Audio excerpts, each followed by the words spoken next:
Samyutta SN, Old Version. Translation by Bhikkhuni of Palavana.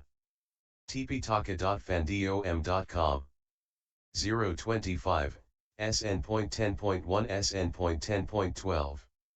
10 Yakha Samyutta Yakha beings SN.10.1, Indaka Sutta Indaka.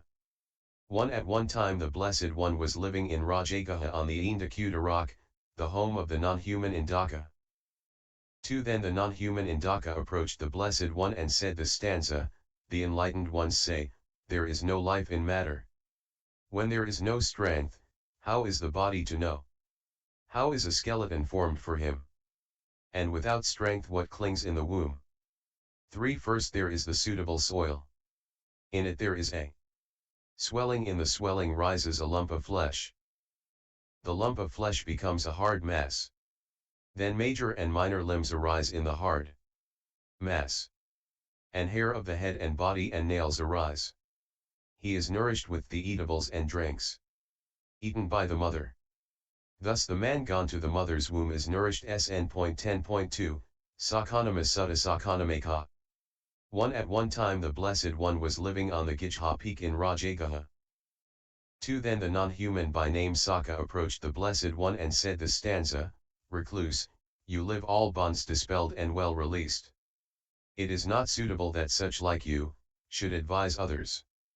3 Sakha, in whatever manner an association arises, that compassion of mind is not suitable for the wise. With a pleasant mind, if others are advised, a bond does not arise. It's out of compassion and sympathy. SN.10.3, Susloma Sutta Susloma.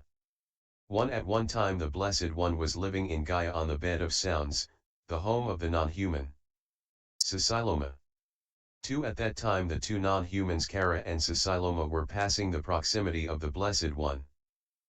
3 Then the non-human Kara said to the non-human Susiloma, this is a recluse. 4 And the non-human Susiloma said, he is not a recluse, he is a minor recluse. I will know whether he is a recluse or a minor. 5 Then the non-human Susiloma approached the Blessed One and bent his body towards the Blessed One. 6 The Blessed One pulled his body away from him. 7 Then the non-human Susiloma asked the Blessed One, Recluse, do you fear me? 8 Friend, not that I fear you, yet a contact with you is not pleasant. 9 Recluse, I will ask you a question, if you fail to explain it, I will confuse your mind, or split your heart, or taking you by the feet will throw you to the other bank of the river. 10 Friend, in this world together with its gods, Maras, Brahmas, the community of recluses and Brahmins and gods and men, I do not see anyone who could confuse my mind, split my heart, or taking me by the feet could throw me to the other bank of the river. Yet friend, ask what you desire to ask. 11 Where do greed and hate originate? Where do discontent, attachment, and fear arise? And where do thoughts arise and get thrown off, like arrows shot from the bows of small boys? 12 Greed and hate originate here. Discontent, attachment, and fear arise here. Thoughts too arise here and are thrown out, like shot arrows from the bows of small boys. Born from craving and produced by the self, like the mallee of a creeper born on the trunk of the banyan spreads in the forest, thoughts get diffused in sensuality. Non-human, listen. If you know thoughts and their origin and dispel them, by that you cross the difficult flood, never crossed before. SN.10.4, Manabhata Sutta Manabhata. 1 At one time the Blessed One was living in Magadha, in the gem-pinnacled monument, the home of the non-human Manabhata. 2 Then the non-human Manabhata approached the Blessed One and said the stanza in the presence of the Blessed One. The mindful are always lucky, mindfulness increases pleasantness. Indeed the mindful one is noble. He is released from anger too. The Blessed One. The mindful are always lucky, mindfulness increases pleasantness. Indeed the mindful one is noble. He is not released from anger. If someone's mind is attached to non-hurting all day and night, he has loving kindness to all beings, he is not angry on account of anything.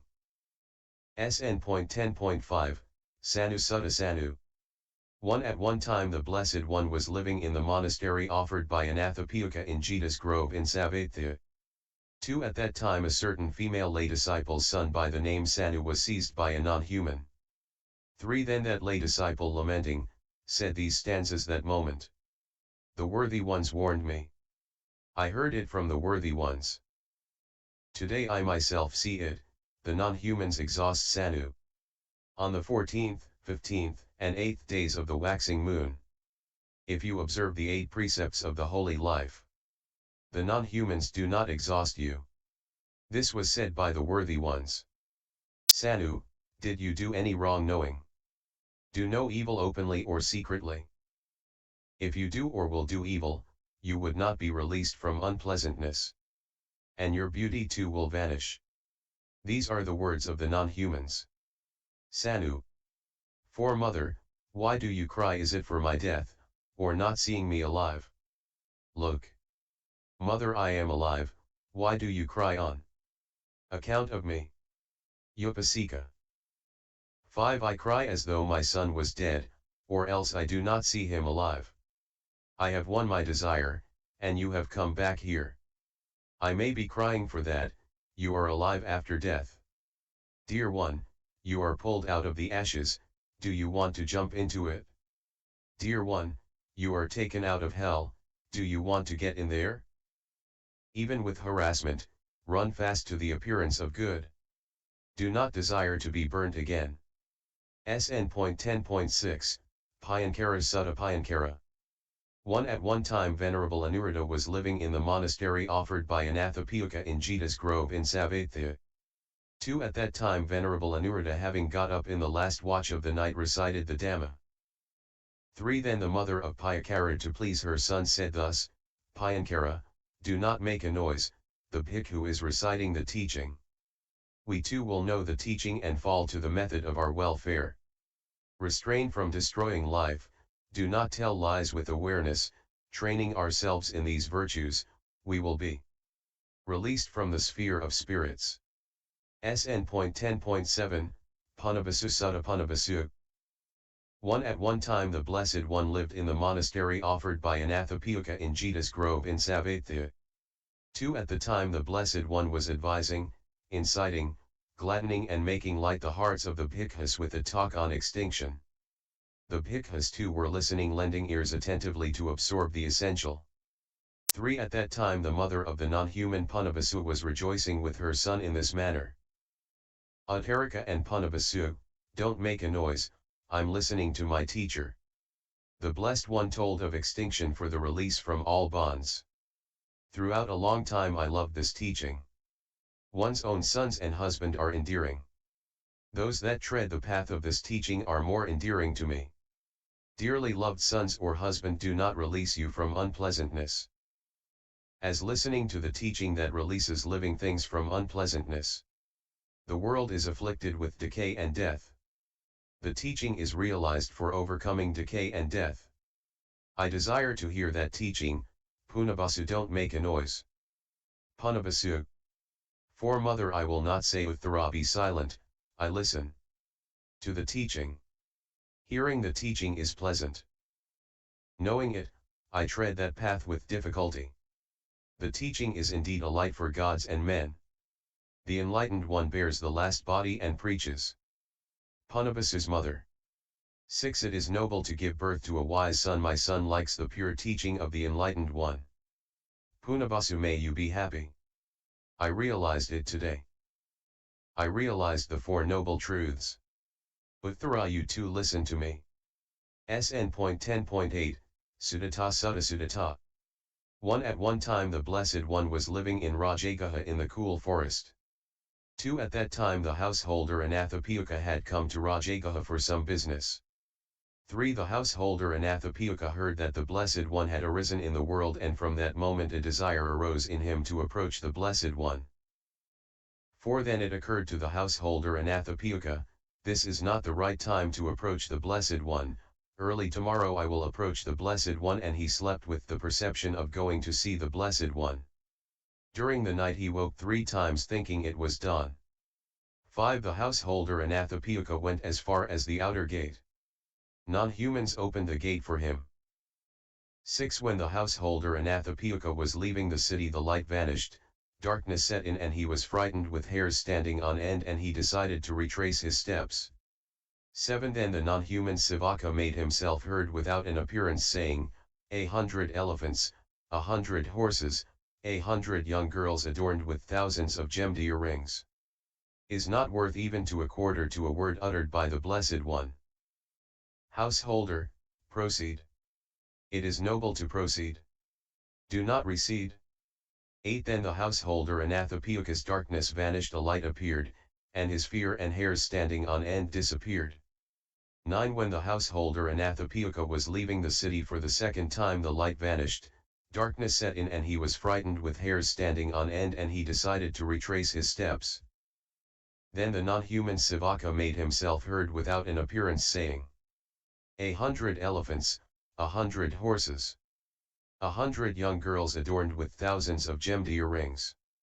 Is not worth even to a quarter, to a word uttered by the Blessed One.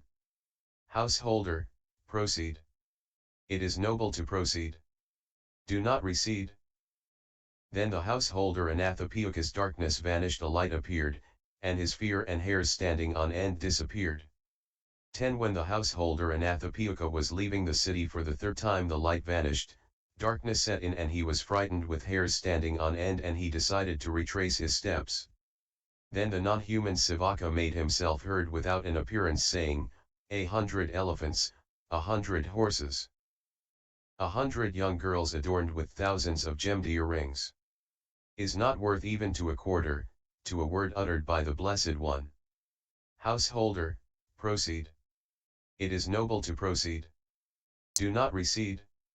11. Then the householder Anathapeuka's darkness vanished, a light appeared, and his fear and hairs standing on end disappeared. 12. Then the householder Anathapeuka approached the Blessed One in the cool forest. 13. At that time the Blessed One, having got up in the last watch of the night, was walking mindfully in open space. 14. The Blessed One saw the householder Anathapeuka approaching in the distance and dismissing his walk sat on the prepared seat and said to the householder Anathapanitika, come Sudata. 15. The householder Anathapeuka thinking, the Blessed One calls me by my name, placed his head at the feet of the Blessed One and said, Venerable Sir, did the Blessed One sleep well? The extinguished Brahmin who does not think about sensuality, is cooled and without desires, sleeps well, every day. I have cut off all my attachments, overcome all my fears. My mind is appeased and I sleep well. SN.10.9, Padhamesukha Sukha, 1. 1. At one time the Blessed One was living in the squirrel's sanctuary in the bamboo grove in Rajagaha. 2. At that time the Bhikkhuni Sukha was preaching a large gathering of people. 3. A non-human pleased with the Bhikkhuni Sukha went from street to street and from junction to junction and said this stanza. Why should I say this? The people of Rajagaha are as though drunk, for a second. They do not listen to Sukha preaching the deathless state, which comes unhindered, unmixed, and with strength. I think the wise drink it, as though a traveler caught in a rainy cloud. SN.10.10, Dutiya Sukha Sutta Sukha, 2. 1. At one time the Blessed One was living in the squirrel's sanctuary in the bamboo grove in Rajagaha. 2. At that time a certain lay disciple had given the Bhikkhuni Sukha alms food. 3. A non-human pleased with the Bhikkhuni Sukha went from street to street and from junction to junction and said this stanza. Much merit accrues to that wise lay disciple, for giving alms to Sukha released and free from all bonds. SN.10.11, Sira Sutta Sira. 1. At one time the Blessed One was living in the squirrel's sanctuary in the bamboo grove in Rajagaha. 2. At that time a certain lay disciple had given the Bhikkhuni Sira a robe. 3. A non-human pleased with the Bhikkhuni Sira went from street to street and from junction to junction and said this stanza. Much merit accrues to that wise lay disciple for giving a robe to Sira, released and free from all bonds. SN.10.12, Alavaka Sutta Alavaka. 1. At one time the Blessed One lived in Alavi in the domains of the non-human Iyavaka. 2. Then the non-human Iyavaka said to the Blessed One, Recluse, go out. The Blessed One said, all right, friend, and went out. When the Blessed One went out he said, Recluse, come in. The Blessed One said, all right, friend, and entered. 3. For the second time the non-human Iyavaka said to the Blessed One, Recluse, go out. The Blessed One said, all right, friend, and went out. When the Blessed One went out he said, Recluse, come in. The Blessed One said, all right, friend, and entered. 4. For the third time the non-human Iyavaka said to the Blessed One, Recluse, go out. The Blessed One said, all right, friend, and went out. When the Blessed One went out he said, Recluse, come in. The Blessed One said, all right, friend, and entered. 5. For the fourth time the non-human Iyavaka said to the Blessed One, Recluse, go out. 6. Friend, I will not go out. Do what you want to do. 7. Recluse, I will ask you a question, if you fail to explain it, I will confuse your mind, or split your heart, or taking you by the feet will throw you to the other bank of the river. 8. Friend, in this world together with its gods, Maras, Brahmas, the community of recluses and Brahmins and gods and men, I do not see anyone who could confuse my mind, split my heart, or taking me by the feet could throw me to the other bank of the river. Yet friend, ask what you desire to ask. Iyavaka. 9. What is the foremost wealth for man, and what well practiced brings pleasantness? Of tastes, what is the foremost and living? How is the livelihood noble? The Blessed One. 10. Faith is the foremost wealth for man, and the teaching well practiced brings pleasantness. Of tastes, the foremost is the taste of truth, and living wisely the livelihood is noble. Iyavaka. 11. How should we cross the flood, and how should we cross the ocean? How do we end unpleasantness, and how is a person purified? The Blessed One. 12. With faith you cross the flood, and with diligence the ocean, with effort end unpleasantness, and with wisdom purify yourself. Iyavaka. 13. How is wisdom gained, and how is the wealth enjoyed? How do we become famous, and how do we make friendly ties? Going from this to the other world, how does one not grieve? The Blessed One. 14. Placing faith in enlightenment and the teaching which leads to extinction. Diligently listen and, applying yourself to it, gain wisdom. Those that energetically and suitably endure the situation, enjoy the wealth. Becoming truthful you become famous, and giving gifts you make friendly ties. Someone going from this to the other world does not grieve acting in this manner. If a faultless householder has faith and these four, such as truth, taming, resolution and benevolence, he does not grieve gone to the other world. Now go and widely question other recluses and Brahmins, whether a lot of truth, taming, benevolence and patience is evident here. Iyavaka. 15. What's there to question now from recluses and Brahmins? Today I know what is useful for the other world. It's for my good that the Blessed One came to Alavi. Today I know given to whom is of great fruit. Now I will wander from village to village and from one city to another, and venerate the rightfully enlightened one, and the pure teaching. End SN.10.25.